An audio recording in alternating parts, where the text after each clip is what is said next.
So nice they did it twice. Late last year, the world got to experience Five Nights at Freddy's Help Wanted 2, where we got to see what they did in the first game, but with newer characters and more. So much more. We got Belora's Gallery, First Aid, Arts and Craft, DJ Music Time, Fazzer Blast, Fizzy Faz, and L Chips, baby!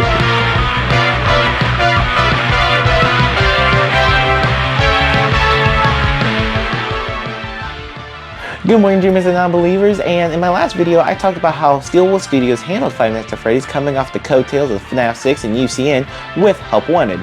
Then, 4.5 years later, we get a sequel.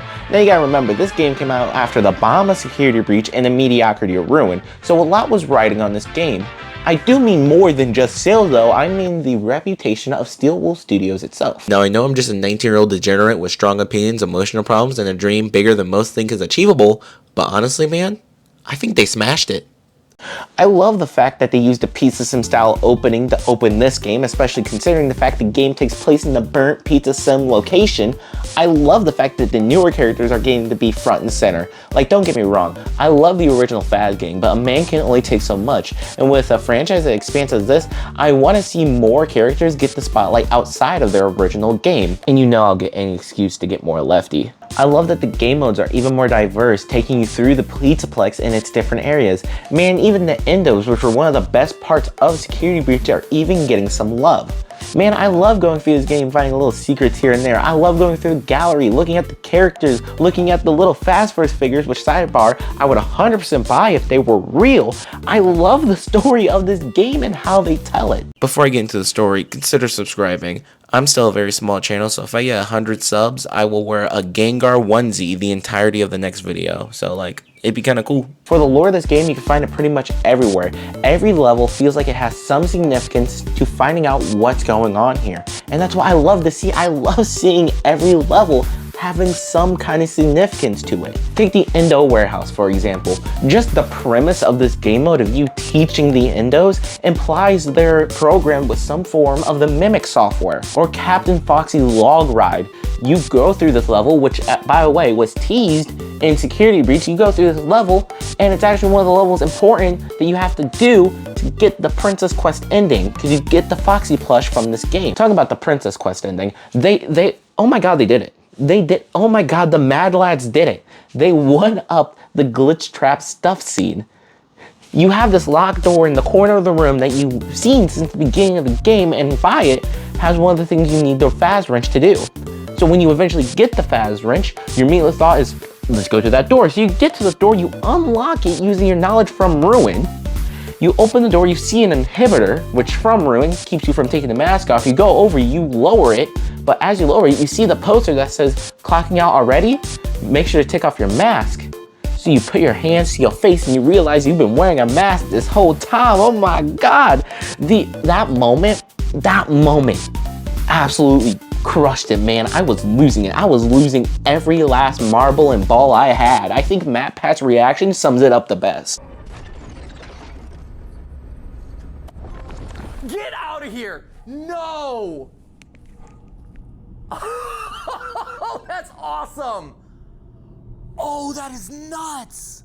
It makes the story this game is trying to tell hit even harder. On that point, the story of this game is... Pause real quick. Quick disclaimer. This is coming from someone who, while loves lore videos about these games, I am not knowledgeable enough about this franchise to make theories. So I'll try to avoid any major speculation, but if I do say something wrong, please be gentle. You presumably play as Cassie's dad, and you are going through these levels trying to figure out what's going on around the Pizzaplex. Now, there's some hints to this game, like in the mini game where you do the makeup, you give Roxy the mask she's wearing in Ruin, telling you this game takes place between Security Breach and, well, Ruin, obviously. But as you go through these levels, you unlock different items and different things you can find in the gallery, including the Fast First figures. When you collect all 6, which are the main 5 animatronics, plus the puppet, you are then taken over by Glitch Trap and have to watch as you give your own daughter her mask. Another one where you go and find secrets in different levels, one of them being throw away all of Chica's items in the food mini game, and you get a Chica plushie or voodoo doll or whatever they call it. Or in the Foxy ride, like I was talking about earlier, you shoot the stars and you get the Foxy plush. Anyway, you do these in different levels and you'll end up getting different plushies, one for the 5 victims and the puppet. Well, you go and play Princess Quest. When you do, you'll play it normally, and then you will find a level where you are also playing the arcade cabinet. You'll hit yourself, you'll go into the arcade cabinet, so now you're the princess in Princess Quest at least, and you walk forward and you kind of play the game and you find these tombstones like you did in the previous Princess Quest. You light them up, and then you see an old man, you go to the old man, he gives you the glitch trap plush, I believe, and then the sister location elevator comes up, you go in, and then it kind of dissolves around you, and then you're in a giant claw machine where Vanny's playing it, and the moon comes to you and takes the glitch trap plush from you, gives it to Vanny. Vanny then crushes it, leaving you in the claw machine, and her crushing it might imply that you or her are free of glitch trap's virus. I'm gonna be honest, I don't know, but it was still sick either way, so you know what, I'll let it slide. This is the best Five Nights at Freddy's game in now 5 years, and that's crazy. I mean, man, this is how you do a sequel. It's better than its predecessor. It pushes the story forward in a way that feels organic and not forced. It keeps it interesting without feeling like the same thing just done again. Man, this is more than just a sequel. This is redemption. Redemption. The action of saving or being saved from sin, error, or evil. Well, if that error does not fit security breach, then I don't know what does. I wrote, rewrote, scrapped, and wrote this script again because I didn't know how to convey these emotions. I love yapping, as you can tell. It's one of my favorite pastimes. But in my first draft, it just sounded like my previous video just done again because this game obviously has passion in it. Some would argue even more.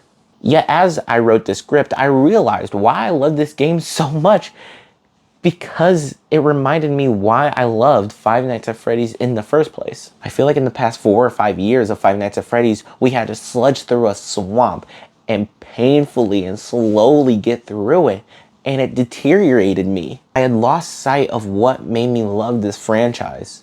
I call myself Tyrant, the Prince of Pride, yet I lost sight of what made me love this franchise. I started hating on the little things, started getting so caught up on the inconsistencies and different nuances of this franchise.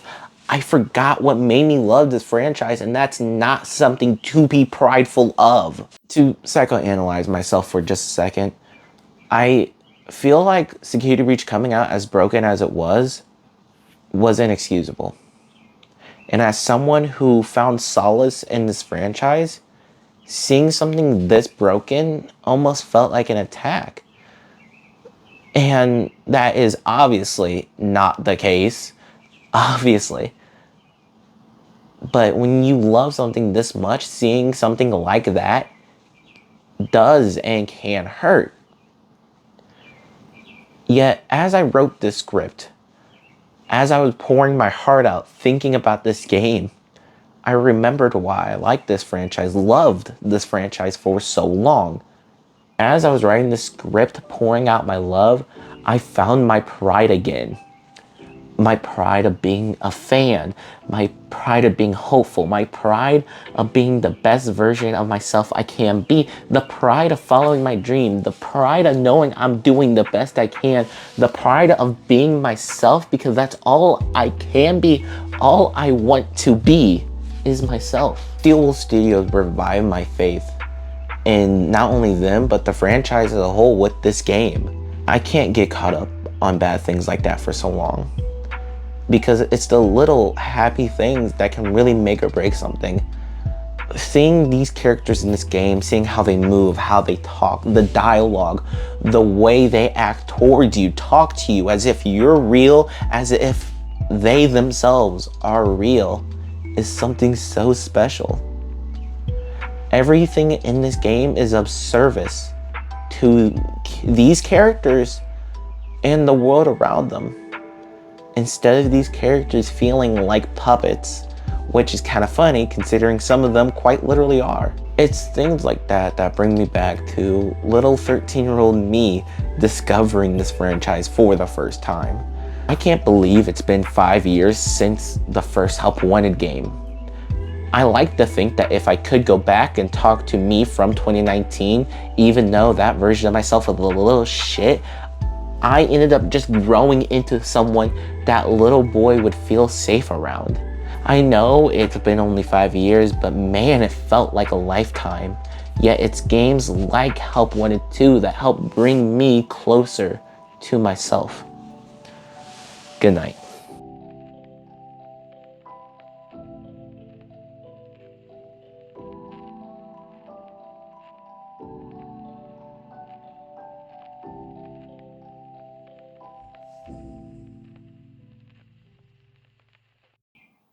Can these birds shut up, dog? Like, dog, we get it. You out there, dog, but I'm in here trying to do this. Can you, like, I'm trying to be emotional, dog. I'm trying to be emotional.